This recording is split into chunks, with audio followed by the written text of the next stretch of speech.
Hello guys, তো তোমরা কেমন আছো? আশা করি খুব ভালো আছো। আমিও খুব ভালো আছি। তো সবাইকে জানাই শুভ সন্ধ্যা। তো একটা নতুন রেসিপি নিয়ে চলে এসেছি। এটা হচ্ছে চাউমিনটা রেসিপি বলতে প্রত্যেক বাড়িতে কম বেশি সবার বাড়িতেই চাউমিন রান্না হয়। তো আমি সেটাই একটু তোমাদেরকে ভিডিও মাধ্যমে দেখালাম যে আমি কীভাবে চাউমিন করি। তো এই যে ফার্স্ট টাইম চাউমিনগুলো একটু ভালো করে সিদ্ধ করে নিয়েছি, খুব একটা বেশি সিদ্ধ করিনি, যে ডালটা যেন লম্বা হয়, রবার্টের মতো প্রায় হয়, ঠিক ওরকম সিদ্ধ করেছি। তো এইটা একটা পাত্রে এটাকে ট্রান্সফার করেছি, করে এটাকে জলটা ঝরিয়ে নিয়েছি, নিয়ে ঠান্ডা একটু ধুয়ে নিয়েছি যাতে আরও একটু শক্ত ভাব হয়। দেখেই বুঝতে পেরেছি যে খুব একটা আমি সিদ্ধ করিনি, একটু গোটা গোটা আছে। তো এই যে ভালো করে এটাকে খেলিয়ে দেবো যাতে জলটা ভাবটা না থাকে আর শুকিয়ে যায়। তো গাইস, ভিডিওটা তোমরা দেখতে থাকো যে আমি কিভাবে চাউমিন বানাই। তো দেখতেই পাচ্ছ ওটাকে আর একটি পাত্রে ট্রান্সফার করে নিচ্ছি যাতে জলটা ঝরানোর জন্য থালায়, বড় একটা থালায় ওটাকে ঢেলে দিচ্ছি। তো ভালো করে এটা পাতিয়ে দেবো যাতে ওর মধ্যে হাওয়াটা ঢুকে ওগুলোকে জলটা শুষে নেয় বা শুকিয়ে যায়।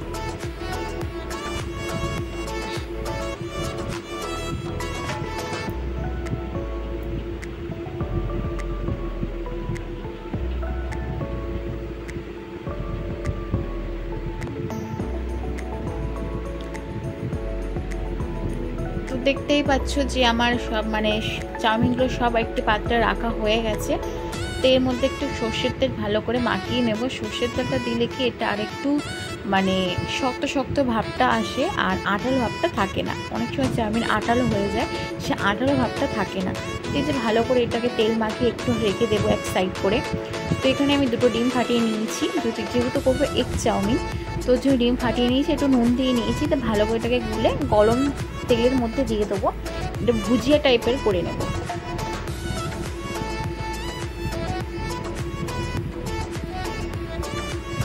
তো এই যে একটি পাত্রে আমি দিয়ে দিয়েছি, তেলের মধ্যে দিয়ে দিয়েছি। তো দিয়ে এটা ভালো করে একটু ভেজে নিয়ে একটু ভুজিয়া টাইপের করে নেবো। তো এটা ভালো করে ডিমটা ভাজার আগে আমি কুচি করে দিয়েছি, ওই জন্য একটু লাল হয়নি। তো তোমরা চেষ্টা করবে ডিমটা একটু ভালো করে ভেজে নিয়ে তারপর এরকম কুচি কুচি করতে, তাহলে ভালো কালারটা আসবে, লাল আসবে, তো এরকম সাদা হয়ে থাকবে না।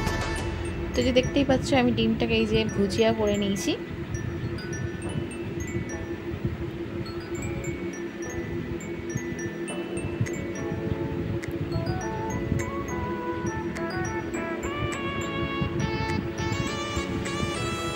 দেখো একটু কালার চেঞ্জ হয়ে গেছে, একটু ব্রাউন কালার এসছে। দেখতেই পাচ্ছ যে এটা এখনও একটু ভেজে নিচ্ছি যাতে আরেকটু লাল হয়ে আসে। তো দেখতেই পাচ্ছ একটি পাত্রে ট্রান্সফার করে নিয়েছি, করে সেই করার মধ্যে আর কিছুটা তেল দিয়ে যে কুচানো আলু, তোমরা চাইলে আলু দিতেও পারো, না দিতেও পারো। তো এই যে আলু দিয়ে দিয়েছি, একটু পেঁয়াজ দিয়েছি, আর একটু নুন দিয়ে দিয়েছি। তারপরে পেঁয়াজ দিয়ে দেবো, কুচানো পেঁয়াজ। নিরামিষের দিন করলে তোমরা পেঁয়াজ ছাড়া করবে, আমি তো নিরামিষের দিন করি, তো এমনিভাবে করেছি। তো ওর জন্য পেঁয়াজগুলো আমি দিয়ে দিয়েছি। এই যে পেঁয়াজ আর কাঁচা লঙ্কা চিড়ে রাখা, দু তিনটা মতো কাঁচা লঙ্কা চিড়ে দিলেই হয়ে যাবে। তো এই যে দেখতেই পাচ্ছ আমি পেঁয়াজগুলো দিয়ে দিয়েছি।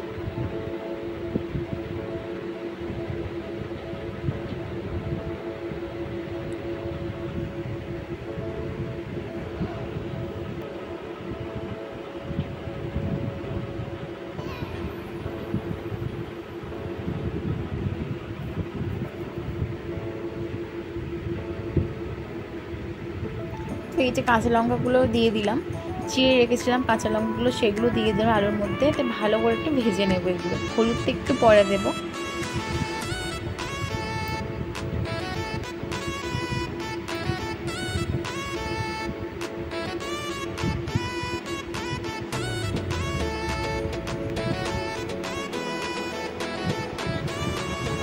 তো আমার এখানে মোটামুটি ভাজা হয়ে গেছে, তোর জন্য একটু হলুদ দিয়ে দিয়েছি। হলুদটা দিয়ে এটা ভালো করে একটু ভেজে নেব।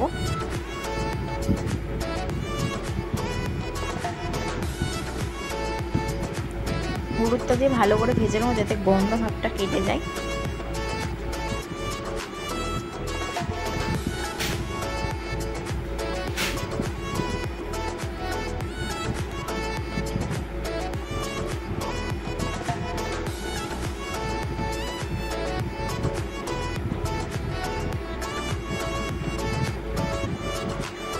গাইস দেখতে পাচ্ছ এখানে মোটামুটি মানে আলুটা ভাজা হয়ে গেছে, আর একটু ভাজলে হয়ে যাবে।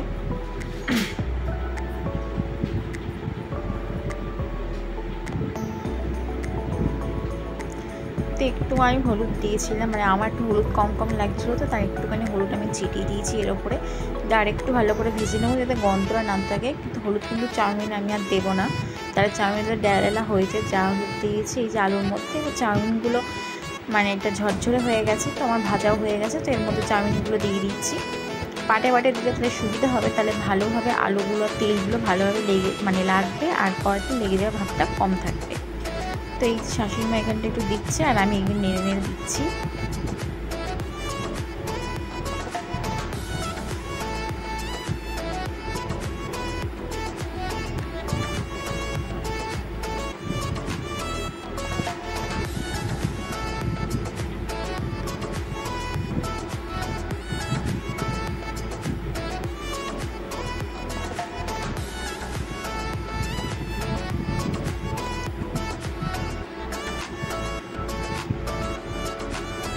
তো এর মধ্যে একটু নুন ছড়িয়ে দিয়েছিলাম, আমি তো আলুতে নুন দিয়েছিলাম, চাউমিনে তেমন একটা নুন দিইনি, ওর জন্য নুন আমি একটু ভাজার সময় একটু দিয়ে দিচ্ছি।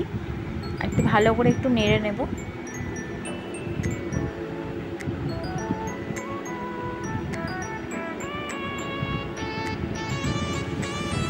একটু ভাজা হয়ে গেছে, তো এর মধ্যে একটু সোয়া সস দিয়ে দেবো।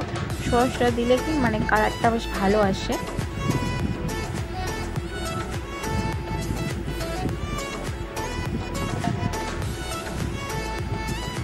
সোয়া সসটা দিয়ে আর একটু নাড়াবো। আমার না একটা প্রবলেম, মানে চাউমিন দিলে না লেগে লেগে যায়। তো এই দিয়ে দেখো শাশুড়ি মা একটু নেড়ে দিচ্ছে ভালো করে।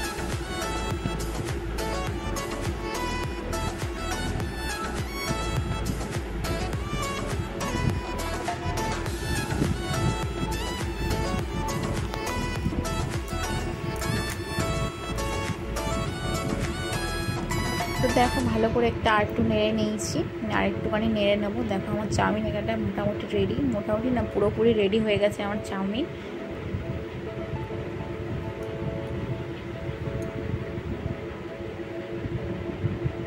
আর চাউমিনটা খেতে ভালোই হয়েছিল, মন্দ হয়নি, ভালোই হয়েছিল। দেখেই বুঝতে পারছো যে চাউমিনটা কতটা ঝরঝরে এসছে, আর আমি তো গোটাই দিয়েছিলাম, তাও মানে নাড়ার সময় ভেঙে গেছে, ভেঙে তো যাবেই। তো এই দেখো ফাইনালি আমার চাউমিন রেডি হয়ে গেছে। তো আমাদের বাড়িতে 6 জন মানুষ, তো এই যে 6টা বাড়িতে মানে প্লেটে বেড়ে রেখেছি। বাই।